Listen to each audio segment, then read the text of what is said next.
What's going on, guys? It's Jimmy here. Welcome to our daily show where we discuss everything going on here in our country that you need to know about here on a daily basis. We got some crazy stuff here going on. The president and Congress are intervening here. We'll go over that here in this video as well. We got several different things going on here right now in our country today. If you're new to our channel or if you haven't subscribed yet, make sure to click the subscribe button down below as it's completely free to do so. And also, thanks so much for liking and sharing these videos. Let's jump right in. Yeah, a possible rail strike could send shockwaves through the entire energy industry and cause a massive supply chain and inflation spike throughout the entire United States right now. And as you can see here, Congress expected to vote on a rail strike resolution as early as today. Yeah. And in fact, here is what Senator Bernie Sanders says about Congress intervening and what they can actually do to prevent this from happening and what the details are on this. Take a listen. The President of the United States and top congressional leaders in both parties are now working to avert what they say would be an economic disaster for the country. A strike by the more than 100,000 workers on American railroads. Yesterday, Joe Biden called for Congress to immediately pass legislation which would impose a tentative agreement that some of the rail worker unions have already rejected. A deal which would leave paid sick leave, which they've been asking for a while, off the table. Biden, in defending his decision, says, quote, "Let me be clear, a rail shutdown would devastate our economy. Without freight rail, many U.S. industries would shut down. My economic advisors report that as many as 765,000 Americans, many union workers themselves, could be put out of work in the first 2 weeks alone. Communities could lose access to chemicals necessary to ensure clean drinking water. Farms and ranches across the country could be unable to feed their livestock." He goes on to say, "As a proud pro-labor president, I am reluctant to override the ratification procedures and the views of those who voted against the agreement. But in this case, where the economic impact of a shutdown would hurt millions of other working people and families, I believe Congress must use its powers to adopt this deal." Senator Bernie Sanders, independent of Vermont, says he intends to block the bill until there is a vote on adding paid sick leave, and he joins me now. Senator, first off, what powers does the Senate have, Congress have, in terms of this deal? Could you just put paid sick leave into the deal? Can you mandate paid sick leave as a matter of just a congressional law?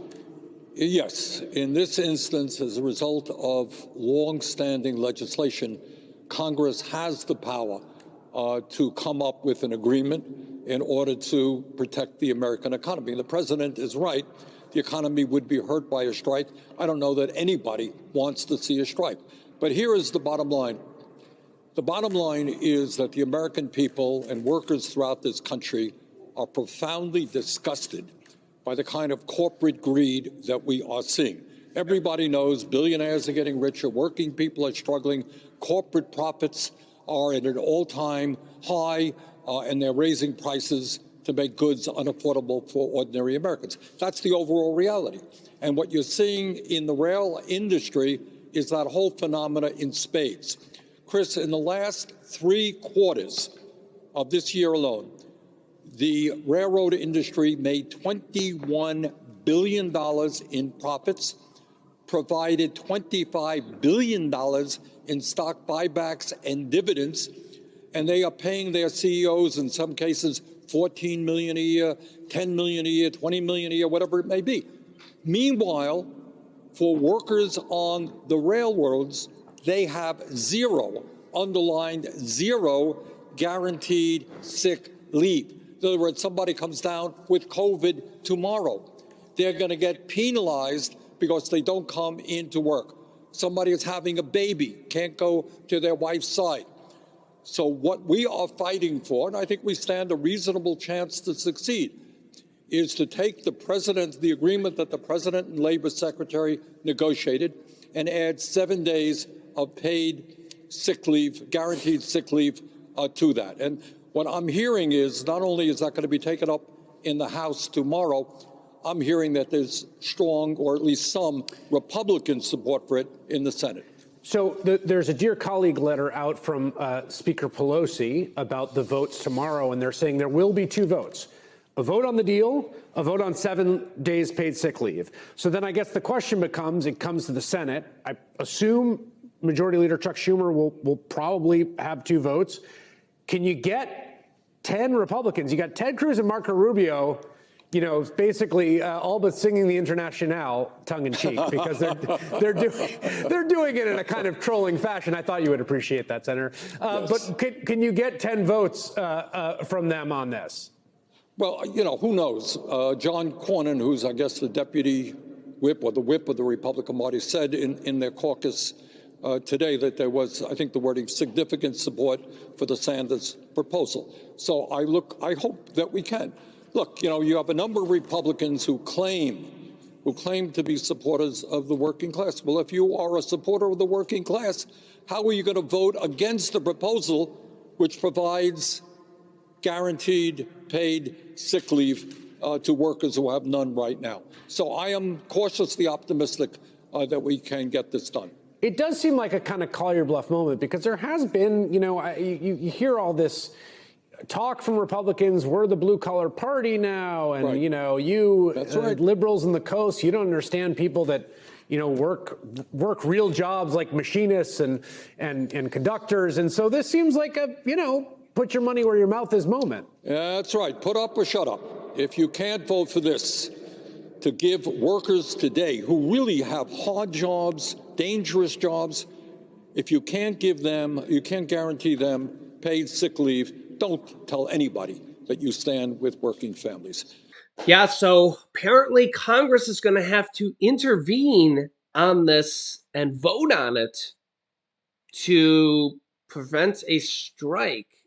Now, whether or not this will be the solution that sticks and workers are okay with it and the railroad companies are okay with it, well, that still remains to be unseen.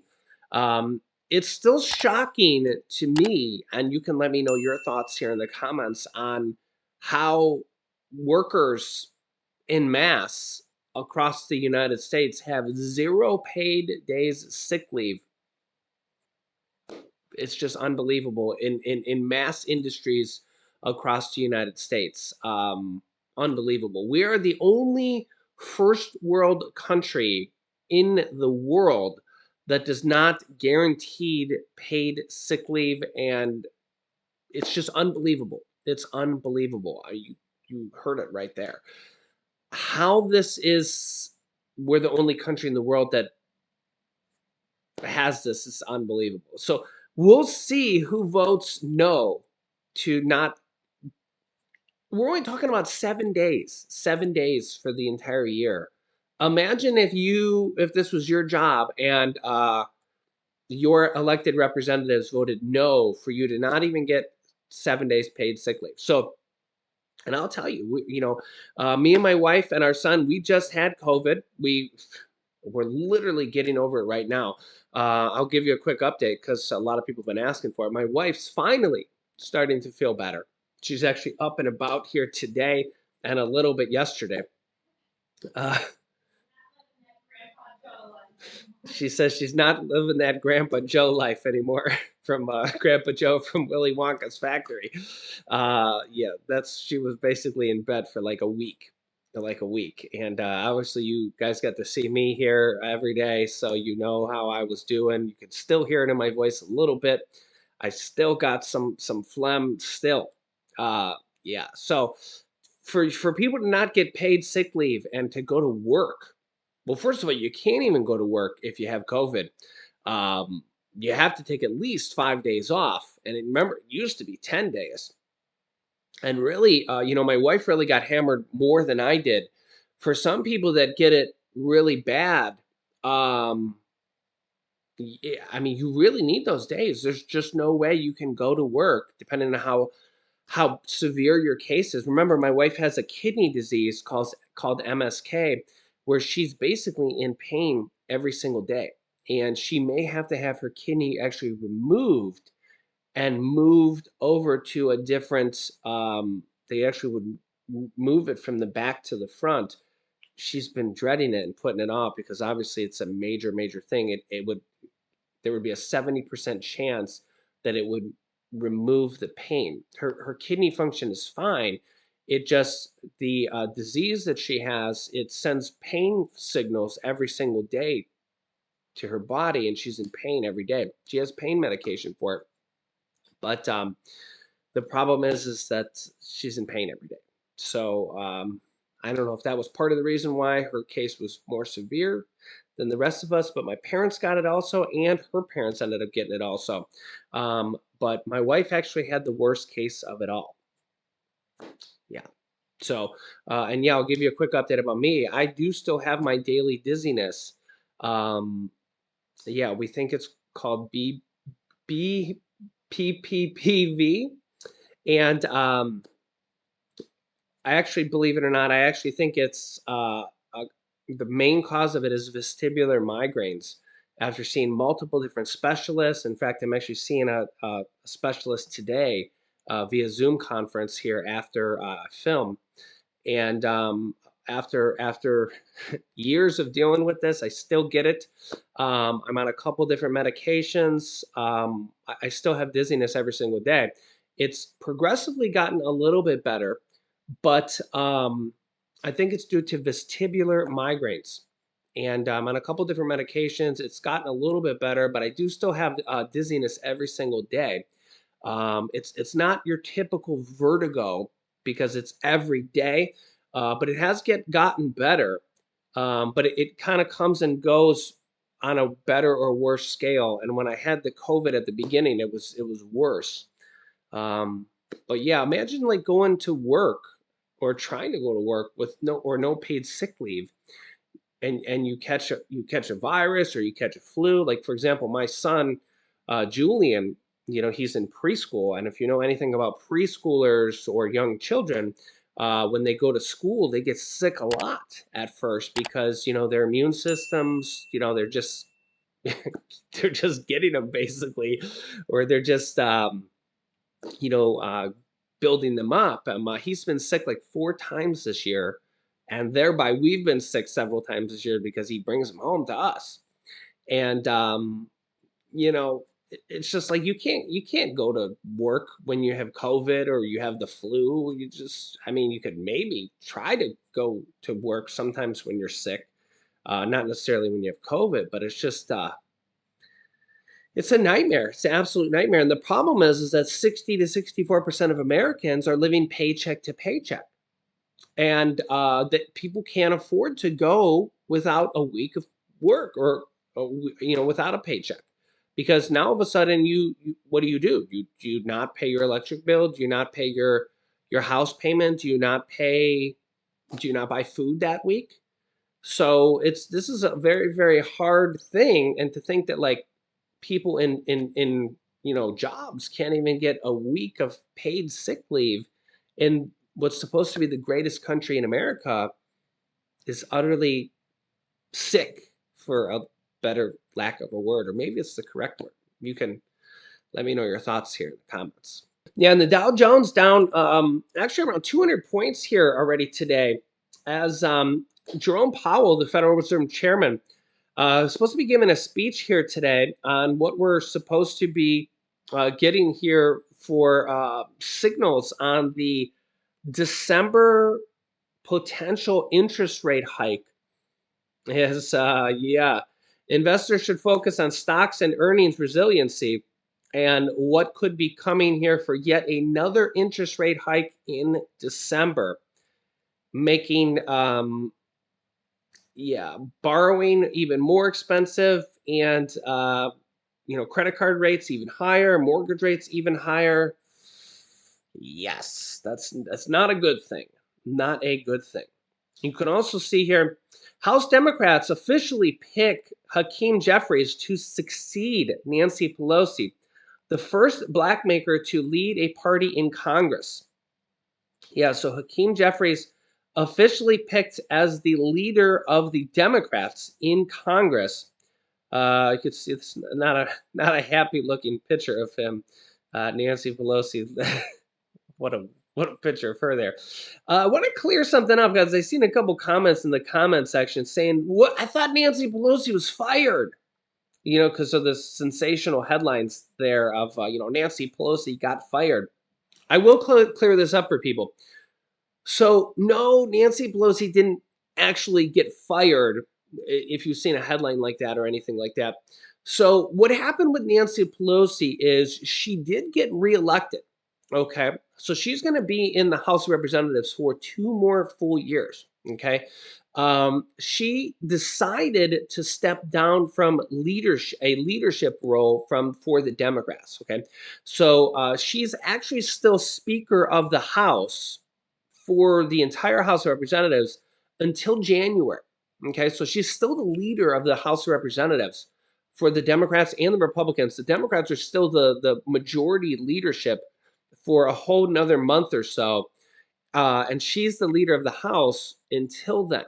Okay, when the Republicans take over in January, that is when the Republicans will take over, and maybe Kevin McCarthy will be the leader if the Republicans can get their ducks in a row, as my father would say, and all vote together and elect a Republican leader. Okay. Um, they're having some problems with that. So they need to all vote together and elect one leader. If they don't, we could actually see a Democratic House leader.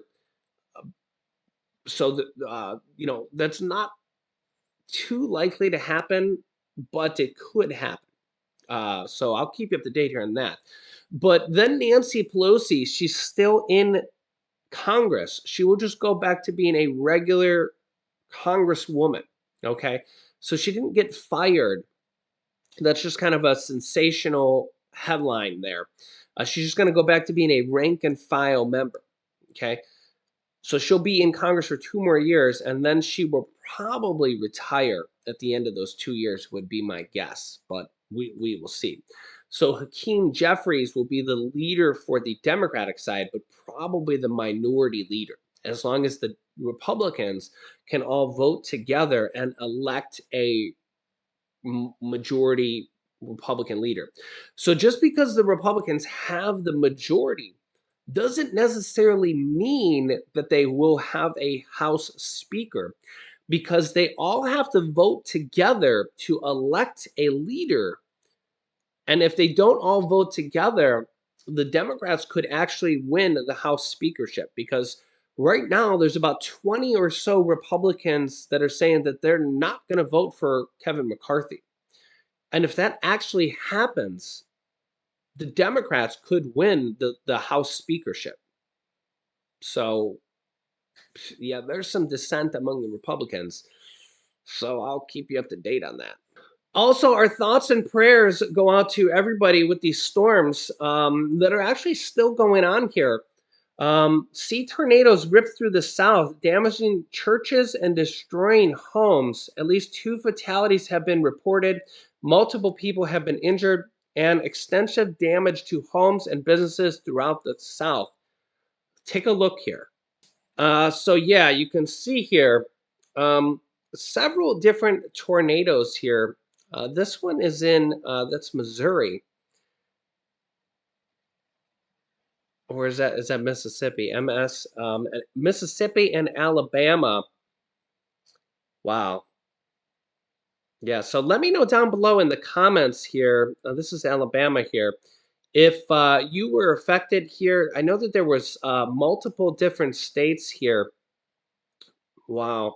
And some of these storms still going on here right now as they move their way through the U.S. Let us know down below in the comments section here. Wow.